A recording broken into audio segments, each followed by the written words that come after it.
Assalamualaikum warahmatullahi wabarakatuh.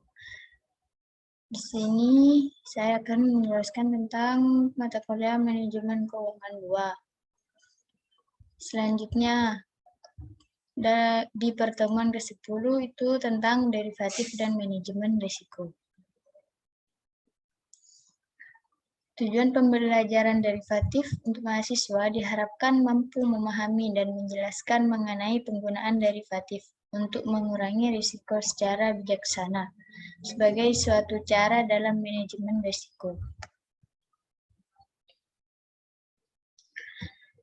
Latar belakang dari derivatif: manajer keuangan sebagai pengelola keuangan perusahaan. Kejadian yang mempunyai konsekuensi keuangan yang buruk atau kerugian.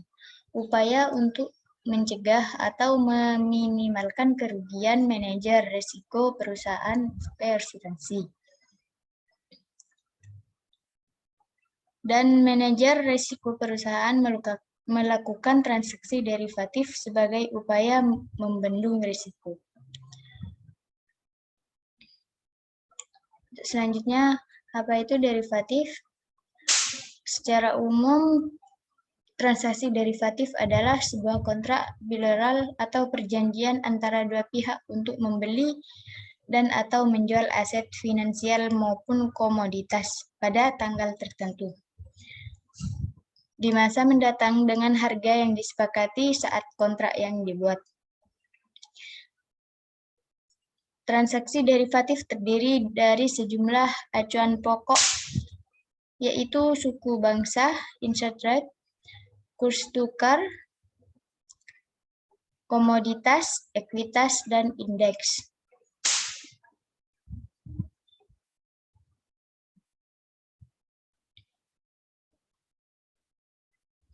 Instrumen keuangan derivatif bisa diartikan sebagai instrumen keuangan yang nilainya tergantung diturunkan dari nilai aset yang menjadi acuannya. Nah, di sini macam-macam derivatif. Yang pertama itu ada forward, future, opsi, dan swap. Forward. Instrumen forward merupakan instrumen keuangan derivatif yang paling tua. Kontrak forward adalah perjanjian di mana salah satu pihak setuju membeli komoditas dengan harga tertentu pada waktu tertentu di masa depan, sementara pihak lainnya setuju untuk melakukan penjualan tersebut.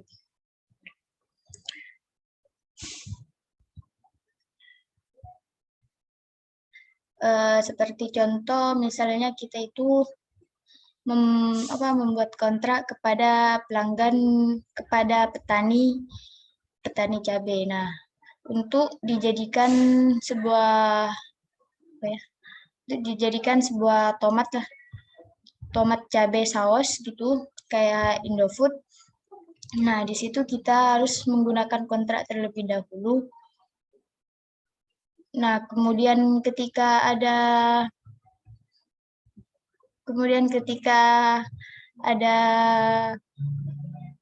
kenaikan harga cabai untuk petani, ya petani tersebut itu menanggung risikonya dengan harga yang miring. Nanti itu pasti ada harga yang sekiranya pas untuk bisa kita jual kembali saus tersebut. Untuk selanjutnya, future. Nah, di sini ada 3 kontrak forward. Ada 3 kontrak futures serupa dengan kontrak forward.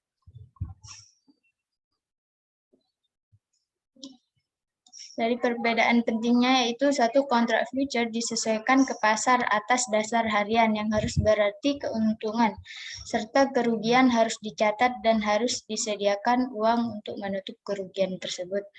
Dan yang kedua, kontrak future penyerahan fisik aktiva yang mendasari sebenarnya tidak pernah terjadi. Kedua belah pihak hanya membayar tunai perbedaan antara harga antara kontrak dan harga aktual. Yang ketiga, kontrak future pada dasarnya merupakan instrumen standarisasi yang diperdagangkan oleh bursa. Sementara kontrak forward umumnya dibuat khusus melalui negosiasi antara kedua belah pihak. Nah, di sini itu ada berbagai jenis komoditas dan aset keuangan untuk kontrak future di Amerika. Di sini komoditasnya petani, bagian petani dan peternak, dan macam-macam yang lainnya.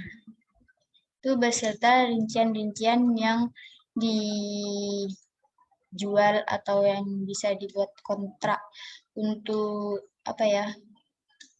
dibuat kontrak untuk kita, misal saya itu punya perusahaan yang sekiranya itu mencari sumber, mencari tempat yang kita cari kan itu. Nah, lanjut kepada terminologi penting. Ini yang pertama, suatu komoditas atau aset yang disetujui kedua pihak untuk dipertukarkan disebut dengan underlying asset. Yang kedua, tinggal yang ditetapkan untuk melakukan transaksi tersebut dengan settlement date atau deliver date. Yang ketiga, harga yang telah disepakati oleh kedua belah pihak yang berkepentingan untuk melakukan transaksi tersebut dengan future price.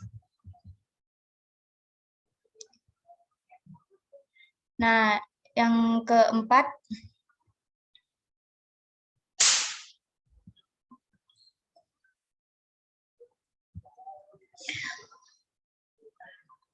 pihak yang menyetujui kontrak untuk membeli aset yang menjadi patokan di kemudian hari disebut sebagai pemilik atau owner. Kontrak future atau dikatakan mengambil posisi long future atau long position. Dan yang kelima, pihak menyetujui kontrak untuk menjual aset patokan tersebut di kemudian hari disebut sebagai penjual atau reseller kontrak future, atau disebut juga berada pada posisi short future.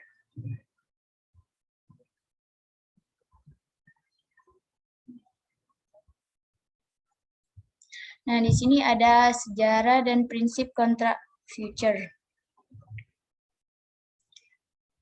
Barang atau komoditas yang terlalu lama disimpan atau tidak laku akan bisa menyebabkan produk yang dijual membusuk ataupun harganya sangat rendah. Jadi kondisi seperti itu memunculkan inisiatif dari para petani di Amerika dan Eropa untuk menemukan suatu mekanisme perdagangan komoditas pertanian yang bisa mengatasi masalah tersebut. Jadi masalah yang di atas itu nanti para petani Amerika dan Eropa itu akan menemukan suatu mekanisme dalam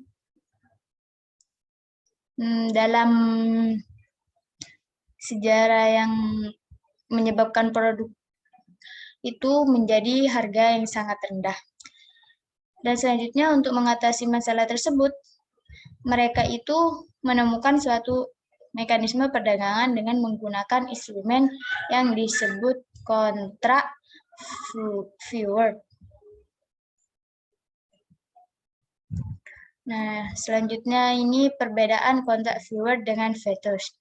Nah, di atas sudah dijelaskan kalau kontrak forward itu sangat gampang ya. Kalau future itu masih melewati dari pihak pembeli, habis itu ke perusahaan broker,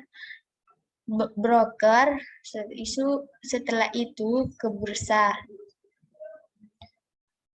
melalui bursa terlebih dahulu.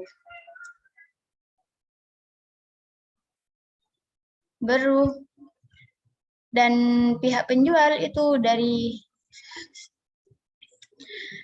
pihak penjual langkahnya itu ke perusahaan broker, juga ke lantai bursa dulu, baru ke lembaga clearing.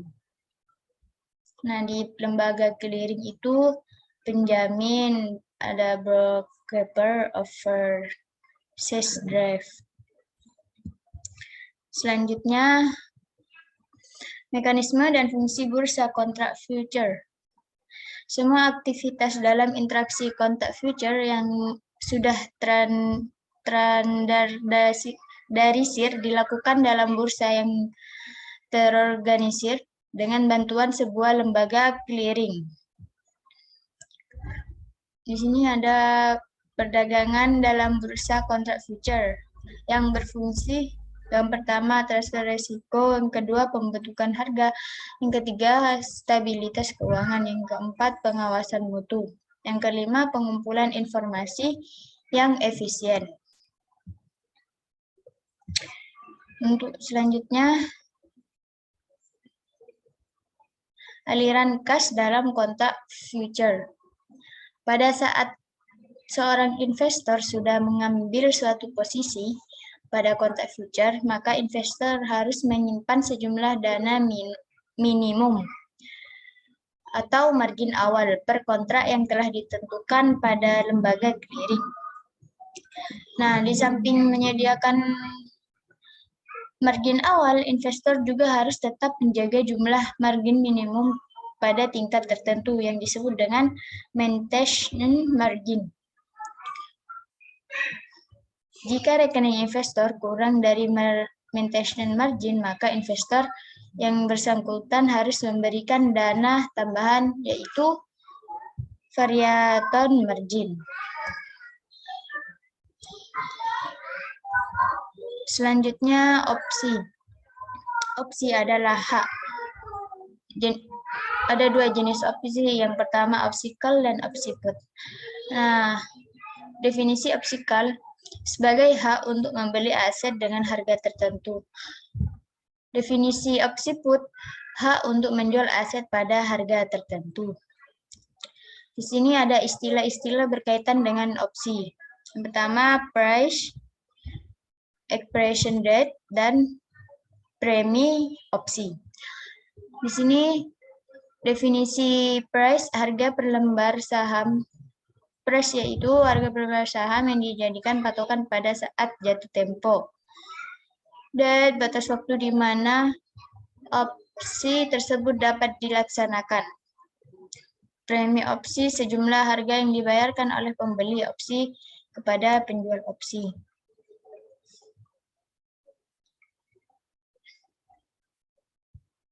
Di sini ada ilustrasi call opsi. Misalnya,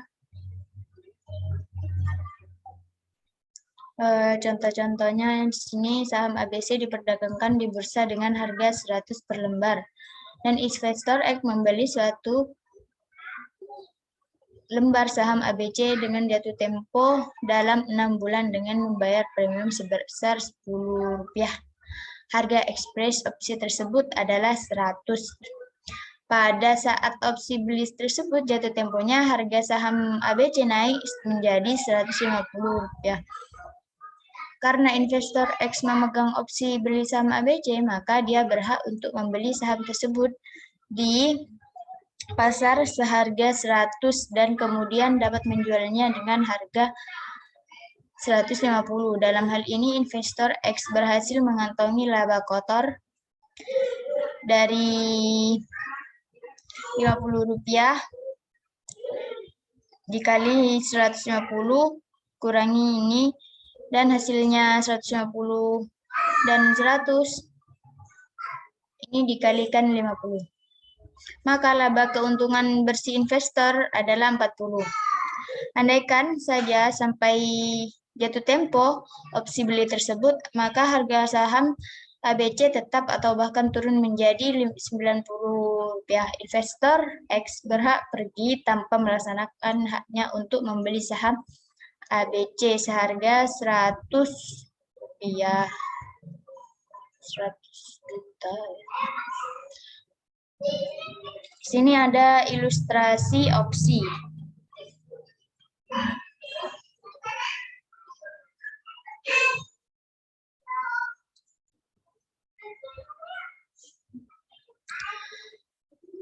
Jika demikian, maka investor ini akan menanggung kerugian sebesar premium yang telah dibayarkan di muka sebesar 10.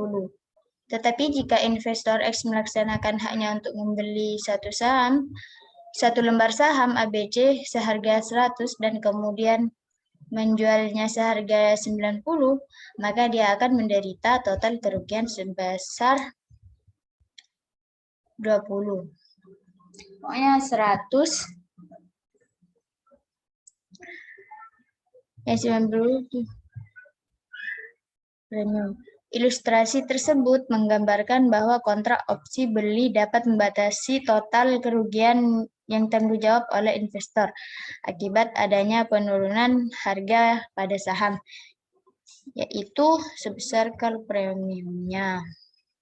Selanjutnya, ilustrasi put opsi. Jadi, investor X membeli suatu lembar opsi pada jual lembar saham ABC dengan jangka waktu temponya adalah 6 bulan. Harga ekspres opsi jual tersebut adalah 100 dan premium yang dibayarkan di muka adalah 10. Misalkan pada saat jatuh tempo, harga pasar saham ABC adalah 75. Hal ini menguntungkan investor X karena dia dapat membeli saham ABC di pasar dengan harga 75 dan kemudian menjualnya dengan harga 100. Jadi keuntungan bersih dari transaksinya adalah 15. Tetapi jika sebaliknya harga pasar saham ABC pada saat itu jatuh tempo naik menjadi 125, maka investor X lebih baik tidak melaksanakan haknya untuk X-raise dan membiarkan opsi tersebut jatuh tempo. Kerugian investor X pada kasus ini adalah sebesar put premium saja, yaitu 10 rupiah. Apabila investor X tetap melaksanakan X-raise pada saat harga pasar sahamnya naik, maka dia harus membeli satu lembar saham ABC dengan harga 125. Dan kemudian menjual kepada pihak pembeli dengan harga 100 saja. Sehingga total kerugian dan harus diderita oleh investor X adalah sebesar 35. Jadi dari 25 ini dari turun yang dari ini. Sini dan 10 premium. 10 premium dari sebesar put premiumnya itu.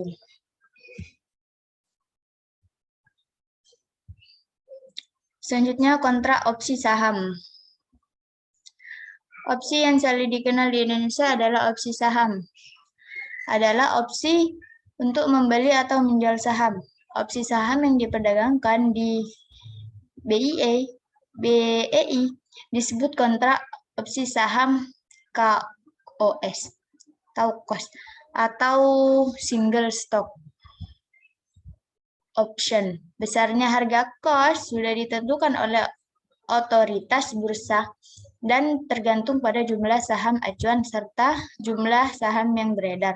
Sebagaimana halnya sekuritas lain, KOS juga diperdagangkan dengan melibatkan membeli kontrak opsi dan penjual kontrak opsi waiter.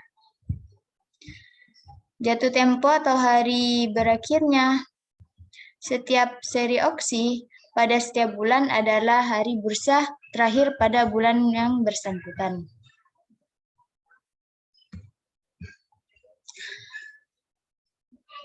Tidak semua saham yang tercatat di BEI menjadi saham acuan KOS. Jadi hanya saham yang memiliki tingkat frekuensi perdagangan dengan volatilitas harga yang tertinggi, serta nilai kapitalisasi pasar yang cukup besar. Beberapa saham Yang menjadi acuan yaitu antara PT Astra Internasional Tbk, PT Bank Sentral Asia Tbk, dan PT Indofood Sukses Makmur Tbk. Ada lagi PT Telekomunikasi Indonesia Tbk dan PT HM Sampurna Tbk. Nah, selanjutnya ada model penetapan harga opsi Black-Scholes. Di sini ada asumsi-asumsi yang dilakukan menurunkan model pendapatan harga opsi. Pertama, ada saham yang menderisasi opsi beli tidak memberikan dividen atau distribusi lainnya selama umur opsi itu. Dan tidak ada biaya transaksi untuk membeli atau menjual baik saham maupun opsinya. Kedua, suku bangsa bebas risiko jangka pendek diketahui dan konstan selama umur opsi itu. Selanjutnya, setiap pembelian sekuritas dapat meminjam setiap pecahan dari harga beli pada suku bunga jangka pendek yang bebas risiko. Yang kelima, penjual short diizinkan dan penjual akan segera menerima hasil kas secara penuh dari harga hari ini atas sekuritas yang dijual short.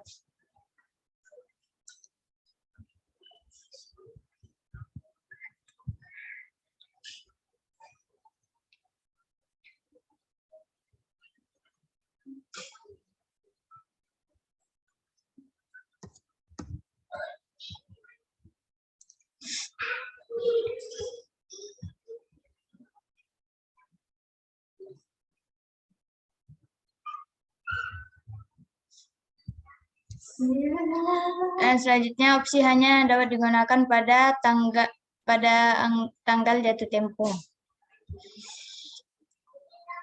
Sini pengertian swap. Swap ialah tukar menukar atau lebih dikenal sebagai swap dalam dunia keuangan. Merupakan suatu instrumen derivatif di mana terdapat dua pihak saling mempertukarkan suatu aliran arus kas dengan aliran arus kas lainnya. Pihak tersebut bisa menjadi dua perusahaan, dua lembaga keuangan, dua bank, atau antara dua pinjaman. Istilah dari swap ini sebenarnya berasal dari bahasa Inggris, namun istilah ini digunakan sebagai suatu istilah baku yang dikenal di Indonesia. Swap ini seringkali digunakan sebagai suatu instrumen.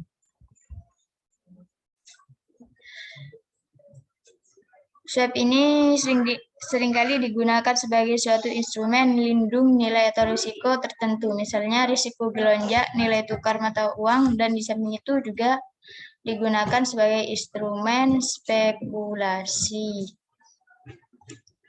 Manajer keuangan internasional menggunakan swap untuk mengatur pendanaan yang kompleks dan inovatif. Lalu di samping itu, penggunaan swap juga bertujuan untuk mengurangi biaya-biaya pinjaman dan meningkatkan kontrol atas risiko, tingkat bunga, dan fluktuasi nilai tukar mata uang. Masih tentang swap, interest rate swap. Definisi dari tersebut persetujuan antara dua institusi atau dua pihak untuk bertukar pembayaran bunga.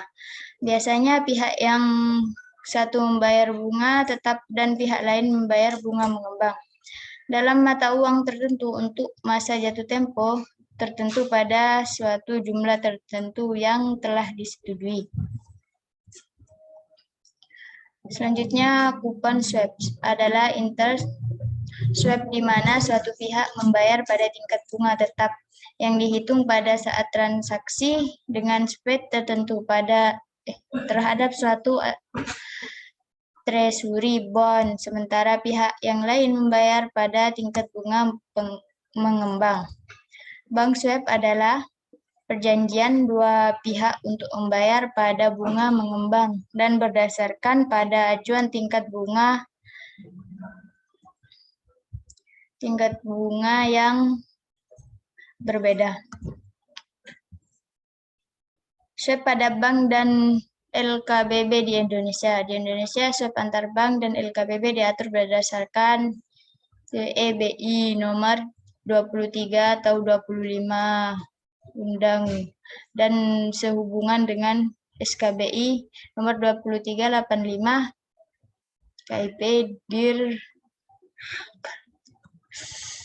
tanggal 28/1991. Di sini ada contoh penggunaan derivatif. Untuk menjaga kestabilan harga bahan baku produk sambal pedas, Indofood menawarkan kontrak berjangka 1 tahun pada petani dan akan membeli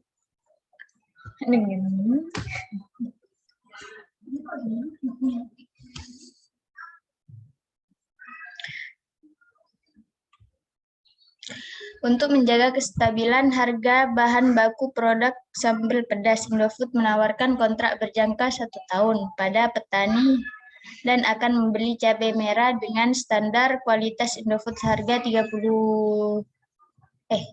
3.000 per kilo. Khawatir dengan terus naiknya harga karet alam dunia, Goodyear membeli kontrak berjangka komoditas karet di dalam Bursa Komoditas Malaysia. Di sini ada contoh penggunaan derivatif. PT Alim rugi menggunakan mekanisme currency swap untuk memperoleh angsuran minimum dari penggunaan pinjaman luar negeri dalam bentuk USD ke JPY atau sebaliknya. Selanjutnya, banyak spekulator yang ingin memperoleh capital gain jangka pendek pada emiten yang akan dilakukan IPO dengan cara membeli warrant.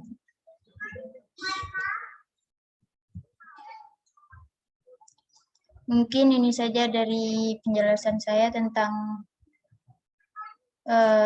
penjelasan derivatif, manajemen risiko. Kurang lebihnya mohon maaf. Assalamualaikum warahmatullahi wabarakatuh.